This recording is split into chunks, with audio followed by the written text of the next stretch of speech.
আসসালামু আলাইকুম রহমতুল্লাহি ওয়া বারাকাতুহু। কেমন আছেন সবাই? আচ্ছা, আজকে একটা গল্প বলি, শুনেন। আপনাদের মধ্যে কি এমন বন্ধু পেয়েছেন কখনো, যে শুধু নিতেই জানে, দিতে জানে না? বুঝেন নাই? সে শুধু তার বিষয়গুলোই চিন্তা করে, অন্য কাউকে চিন্তা করবে না।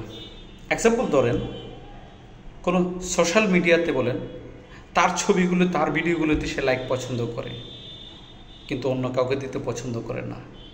বাস্তব জীবনে ধরেন, সে কোনো কাজ করবে, আপনি তাকে অ্যাপ্রিসিয়েট করবেন, সে অনেক খুশি হবে, কিন্তু অনুরূপ একটি কাজ আপনি করবেন, আপনাকে সে অ্যাপ্রিসিয়েট করবে না। কারণ কেন জানেন? হিংসা। এই হিংসাই আমাদের জীবনকে ধ্বংস করে। ধন্যবাদ।